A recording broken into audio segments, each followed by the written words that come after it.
So yeah, Transformers 4 or Transformers Age of Extinction. That came out. That happened. I obviously went to go see it because why wouldn't I?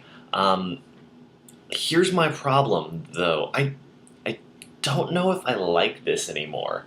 Let's get into this a little bit. Transformers: Age of Extinction is not a bad movie. It's. There's no point where I thought, oh my god, that sucked. That was the worst. I never once. And in fact, there's a lot of really cool moments in the movie. Yeah, some of the special effects ILM really outdid themselves this time. Seriously, some of the really fantastic shots are just that, fantastic, and it's some great action sequences and set pieces. Unfortunately, it just wasn't enough for me this time. I hate to say it because it sounds really stupid when I say it out loud, but I really think I watched the movies for the characters. That's Now I know that's heresy for any sort of Michael Bay film because heaven forbid there be any sort of characterization in any of his films. But I think I watched these movies because I cared about the big crazy CG robots. So, okay, let's get into some spoiler territory here for Age of Extinction, and for the last three Transformers movies, if you need to have them named: Transformers, Transformers Revenge of the Fallen, and Transformers Dark of the Moon. So, spoilers, if you don't want to have anything talked about the new one or the older ones, turn this off, go see the movie first, then come back and talk to me when you're done. So, okay, are we assuming 5, 4, 3, 2, 1? Okay, listen, here's the thing. The first Transformers movie was really fantastic in my mind. I loved it. It was great. It had all the characters that I liked. The human characters were okay. I didn't really care that much about them. But matter-of-factly, had all the robots that I liked. They had Optimus Prime, you had Ironhide, you had Jazz, you had Ratchet. They were all there. They were the Autobots that I grew up with. You had the Decepticons that I grew up with. You had Starscream. You had Megatron. It was like my favorite cartoon come to life, and it blew my mind when it came out. I was giggling like a little schoolgirl the entire time I was watching that first film. Now, when the second movie came around, unfortunately, they had to kill off some characters in the first movie, so Jazz wasn't there. Unfortunate, I know. And they did give us some really stupid and sort of racist characters in the little, like, Autobot twins they had in the second movie there. But it gave us characters like RC. She finally popped in. It gave us Sideswipe. I think he was in the second one. I can't quite remember. Regardless, more Transformers that I liked, that I grew up with, that I was like, oh my god, it's great to see these guys on the screen. And it was fantastic. Now, yes, you can tell at what point they ran out of budget for the movie, and yes, the second movie was sort of crap. Like, it was bad. But I still walked out of the movie being like, oh my god, I saw Devastator. Friggin' multi-Constructicons coming together. Bam! That was amazing. It blew my mind. Yes, the end was stupid and it made no sense. But even with a stupid movie, I still enjoyed it. It was great.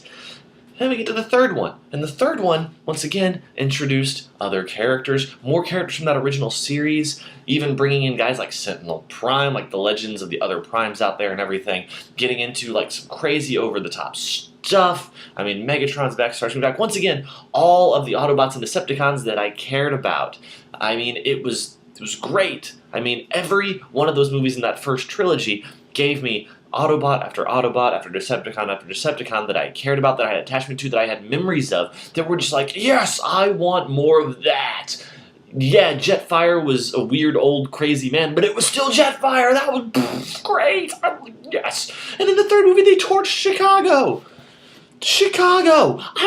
Whatever, man. That was great. Just over the top. They destroyed a city. It gave us Shockwave. It was fantastic. I rewatched the third one recently to make sure that I wasn't crazy for believing these things. And no, it's great. It's great movies. They are stupid, they are dumb, but they are great. And I walked out of the new one, and I was like, I don't know. I'm still trying to process what it was that I just really didn't, why I wasn't into it. I wanted to be into it. It had Dinobots. How do you screw up Dinobots? But they did. And I can't even really tell you what the plot of that movie was. Yeah, there were, I think, no less than 3 villains that cycled in and out of the picture. There was really no connected singular plot. And frankly, the biggest crime in my mind is that, once again, spoilers for like the opening 10 minutes of the movie and really the whole setup, they kill off all the characters from the previous movies. And I don't mean like, oh, they're maybe dead, maybe that. No, they're gone. You see them shot, you see them like ripped to pieces. It's, for robots, incredibly violent, honestly. Like, if this were people, this would be like a hard R, but luckily they're robot made up creatures, so you can get away with seeing dudes having their faces melted off and like ripped to pieces very, very physically. They destroy everybody. Clean slate this whole thing. And Optimus is only left with a squad of, well, himself, Bumblebee, who really isn't in the movie that much, and he's, for as cheesy as he always was, he's fun too, but 3 new guys, and really the only one that you'll have any name recognition if you have any connection to the original series at all is Hound. And Hound is voiced by John Goodman, and out of all the new characters, he's the only one worth caring about, mainly because I'm pretty sure that emotional attachment to the original series. Now, on the villain side, you have this new created for the movie character called Lockdown, who's neither an Autobot nor a Decepticon, and his motivations aren't really explained much outside of he wants money, and yeah, congrats. He's a badass and he wants money. Okay. Alright, you have him. You have, okay, once again, spoilers. Stanley Tucci sort of works with his own, he's a Steve Jobs type of character, working with technology, wanted to build his own Transformers, and he basically creates a new body for Megatron, and they call him Galvatron, except that never really goes anywhere. He has like one fight and then he just disappears, I guess, to be saved for the sequels. Much like Lockdown, who just literally flies off at the end of the... well, no, he dies. He dies, but his ship disappears and he comes back. Regardless, I can't even remember this thing. It doesn't stick with you. And oh yeah, the third villain's Kelsey Grammer, who is a fantastic actor. I love Kelsey Grammer. I grew up on Frasier. He's the only good thing that ever came out of the third X-Men movie, Beast. Regardless, he plays like evil American government guy. He's wanting to hunt all of them down. And the movie just crisscrosses all of this. And the thing is, all of these characters, they screw up Galvatron. They really don't explain Lockdown at all. And Kelsey Grammer somehow turns in such a one-note performance that I couldn't even care about him. And I love it. I want him to be like my mentor in life, like him and George Clooney be like, hey Johnny, like let's hang out. I'll teach you how to be awesome and have people love you like they love me. And even him he couldn't even save this, and it left me wanting.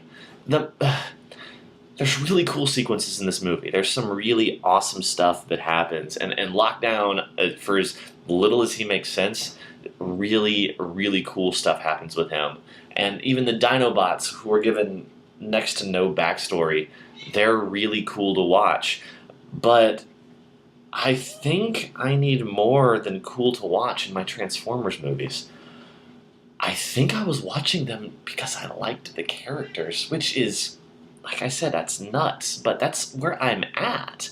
I can't wrap my mind around the fact that I care about characterization in a Michael Bay film, and I think a lot of it comes from my nostalgia for the original Generation 1 cartoons, and yeah, I know that those were designed to sell toys, and boy did I buy them, but even then, regardless, I cared about those robots, I cared about those characters, and the fact is, when in the opening 15 minutes you basically just kill all of them, I can't help but flash back to pop culture deep cut to the original Transformers movie, Transformers the animated movie, or Transformers the movie from the animated series, however you want to subtitle it, where basically the cartoon guys were trying to clean slate, and they gave us characters like Hot Rod, who became Rodimus Prime, and look how long that lasted.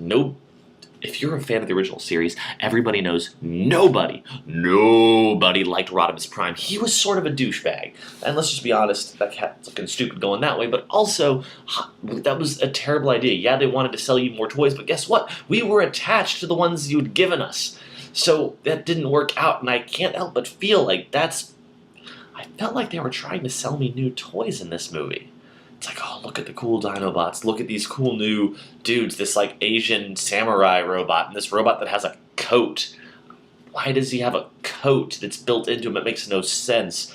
I mean, and Hound had bullets for a beard, and that That's cool. I'm okay with that. That's fine. I don't need to know why robots have beards. I don't need to know why they're bullets. But I was okay with that. That's fine.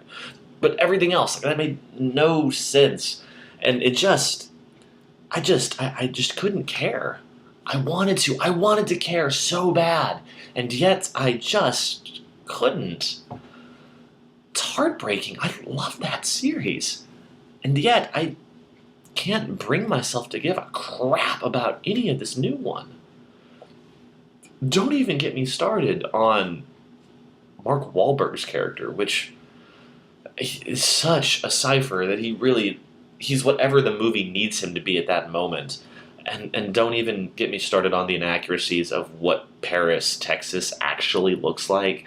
Let me tell you, it's not what they show you. Been through there. Big misconception. Regardless. So yeah, Transformers: Age of Extinction. It's 3 hours of who gives a crap at all. Like, just whatever. If you want to go for the cool set pieces and the explosions, hey, guess what? You're gonna have your money's worth. That's all that movie is. There's very little to it except that. It's just explosion after explosion after explosion with characters that you just don't care about. I really wish I did. I really wish that there was. I could bring myself to care, but I don't. I don't care. And that hurts. That really hurts. And so I don't know where I am with this. I don't think I'm gonna see the next Transformers movie when it comes out. I don't. I hope they don't make another one because frankly I don't care where this one goes. Because these characters, they don't matter to me. And maybe that's just me and maybe I'm in the minority, but hey, if you watch this video, you wanted to see what I thought, so there you have it. Age of Extinction.